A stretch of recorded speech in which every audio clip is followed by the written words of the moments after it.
Hey guys, let's see if we can finally wrap up this project. So, the only thing remaining on the chassis is the damaged drum.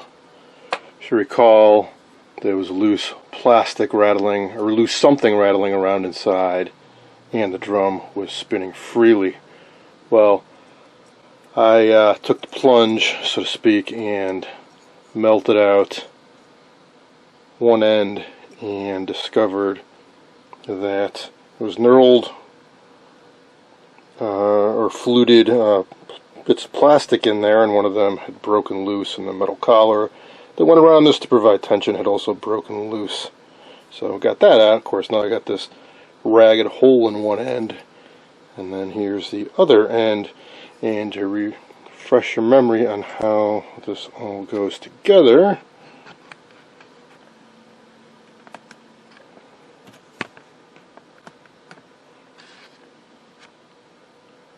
here is a look at the shaft this goes on. So the knurled bit actually went on this end. So the drum was secured to the shaft at this end. Controls at the opposite end. It would slide on like so and lock into this end, and then this end would butt up against this, I forget, the snap ring.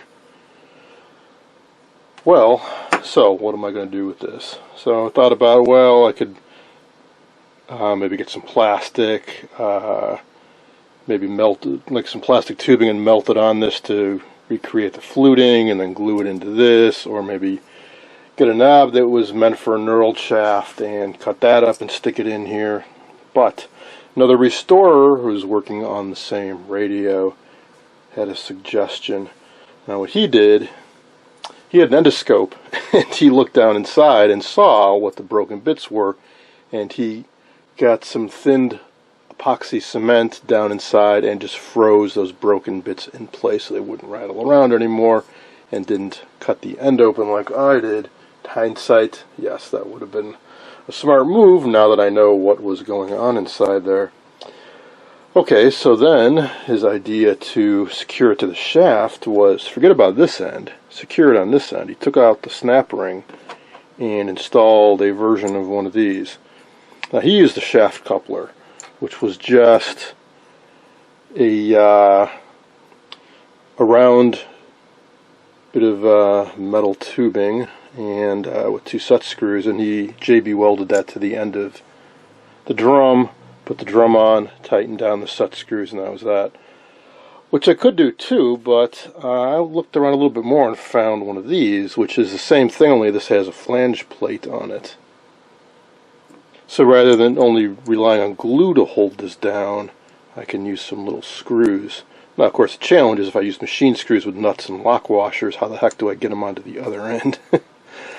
Or I could use self-tapping screws and drive them into this plastic. I don't know how secure the plastic is, but I figured at any rate it'd be something worth trying. Or I could enlarge this hole and get it in this end and shove it out through the other end and drive through. I mean, yeah, there's various ways it could be attached. I want to keep it kind of simple. So only I was thinking, if nothing else, if I end up using glue to do the bulk of it, at least I can use some small self-tapping screws to hold this in place while the glue sets up and provide some additional shear strength to it. And as for the other end, I figured I could glue this back in. There we go. So the question is there enough clearance for me to do all this? So I don't think I'll have any trouble with this. Looks like there's just enough so it'll fit on there without butting up against that. If I need to, I could fill down a little material, but not a whole lot. But then there's the cabinet. I don't really know what the heck is inside. So the drum goes like so. This is going to be over here. I think that'll work. There's a little bump out in the Bakelite. If I had to, I could file that down.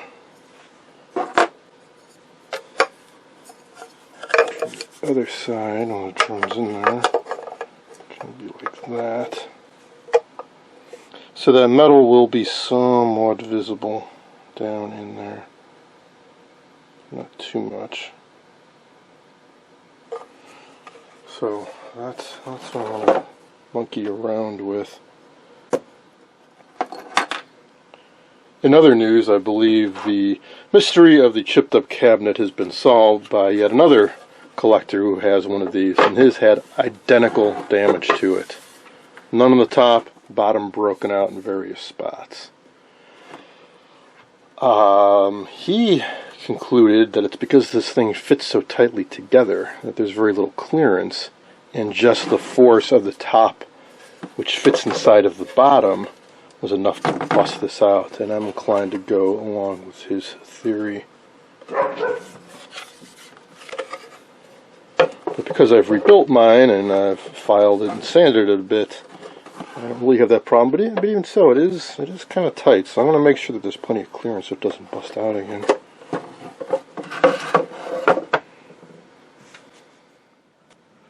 I'm doing a little dry run to make sure everything will fit, and it looks like we're good with that shaft coupler on there. So it'll sit in just like so. So really all that's left to do is affix it to the drum. Oh, and of course repaint the drum. I used some citrus stripper on the drum, and unfortunately it reacted with the plastic. I would have been better off just sanding it down. So it softened the plastic. That was a couple days ago, and the plastic does seem to be hardening up. It was soft for a while. So I'm going to let it sit for a few days more, and then spray it with filler primer and sand it down, and it's going to take forever, but, well, that's what I get for trying to use stripper on plastic and not knowing how it would react with it. But at least everything seems to fit alright. And it's just barely visible, but if you didn't know any better, you'd think that was just the way it was built in the first place, so I don't have any issue with that. Certainly enough clearance. Case is all closed up. As for the case, I'm doing some final sanding on it to kind of scuff things up and smooth down all the seams where I glued it up. And I'm going to be priming this very soon as well. And the case is fitting together quite nicely. I don't think I'll have an issue with tension blowing out the repairs. Obviously I've got a little bit more work to do here.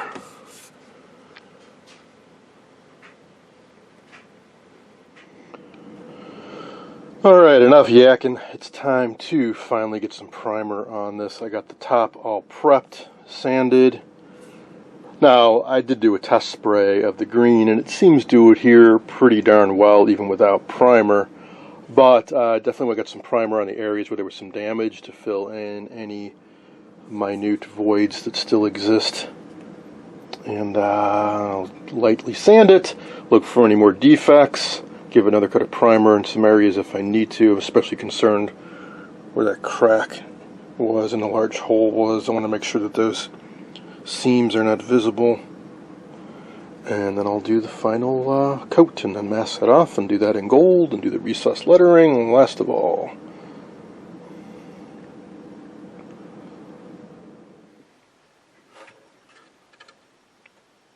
and here's the top after one coat of primer.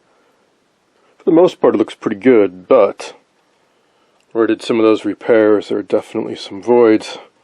That's exactly why I did this step of the primer. So it looked pretty good after doing the JB weld and sanding, but now I can see that there are some cracks and some voids. So I've got a couple choices. One, I can put on a few more coats of primer, sand in between, and basically fill in the voids with primer, or I can use something like Bondo glazing compound, which is basically thick paint. Made specifically to fill in voids like this. I think I might have some at hand. If I do, I'll use it. Otherwise, I'll see. These look like they're pretty shallow, so I think I could fill them in with just a few more coats of primer.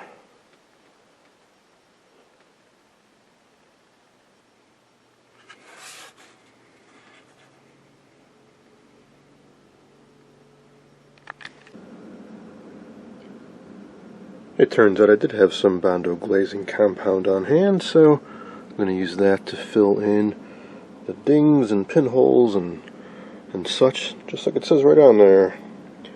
Fills pinholes, scratches, minor dings, and hairline cracks for use on metal, wood, fiberglass, and sanded primer and paint, which is exactly what I've got. So it goes on like thick paint. I want to push it in really good to all the voids, and then I'll scrape off the excess, let it dry, and then sand it.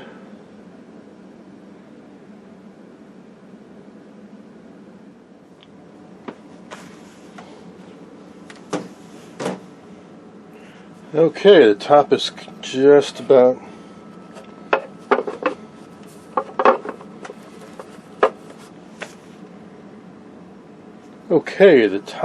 just about done being primered,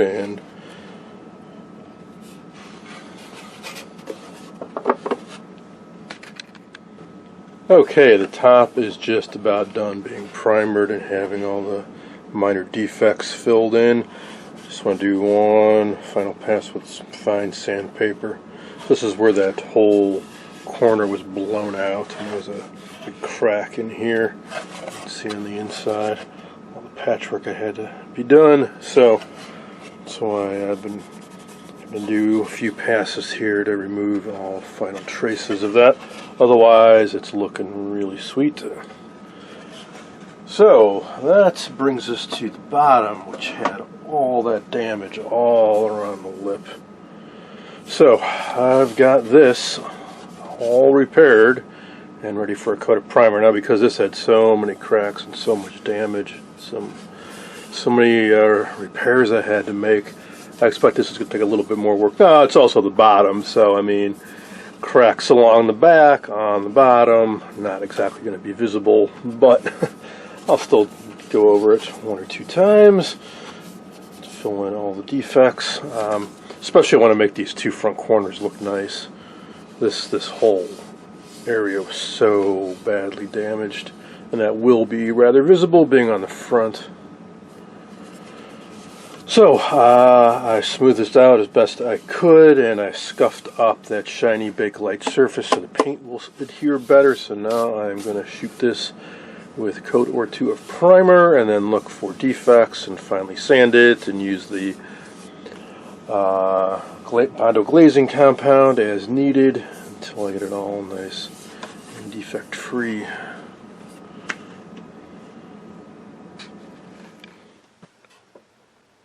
Here's the bottom after a quick coat of primer. And boy, this white primer really shows the defects. That's why I think they make it white. So, much as I filled this in and sanded it, you can still see pretty visible crack right in there. So fill that in, scratch there, around this corner off a little better. Some defects here, got a bump there I got to sand out. On the bottom, I knew I didn't do as good a job filling this in. Again, it's on the bottom, who's going to see it, but that crack is more visible than I expected, that's for sure. Use some glazing compound on that. This got kind of sloppy here. This area was really damaged. Still, looks a heck of a lot better than it did. Sand this out a little bit better. And I don't know what happened there. It wasn't even an area that I filled in, but clearly there was a chip in the Bakelite I missed. Now, before any of you post, yes, I am aware that Glass Slinger has restored one of these. I watch his videos, I'm a fan. And one thing that may surprise some of you is I am not so much of a purist. I don't criticize other restorers. There is no, quote, right way to do it as far as I'm concerned. It's a hobby. We do this for fun, preserve some history. when we can. These things were mass produced. Paint it whatever color you like, it's your radio. And quite honestly, if you want to make some money, the really bright flashy colors bring more money. It could always be stripped and repainted. The only things that really do bother me in the hobby is when people are deceptive, especially when it comes to selling stuff on eBay, when they pass it off as a rarer model than it is, or when they say it's been electrically restored and it hasn't and it is potentially unsafe, or when they say it's all original and it's not, or it hasn't been refinished and it has. That kind of stuff bothers me. But as far as techniques and types of finish to use and paints to use and how to wire things and what kind of parts to use and all that, to each his own. It really doesn't matter to me. What I show you is how I like to do things, and my technique has evolved over the years. I pick up tips from other people. I watch a lot of YouTubers out there. And hey, have at it. It's all about having fun and sharing the knowledge. That's all for now. I'm going to keep at this and keep working away at it. And no, this is not the final color. This is just primering and working out the defects. But hey, even as it is right now, I'm pretty happy with it. And I still do have some work to do on the drum.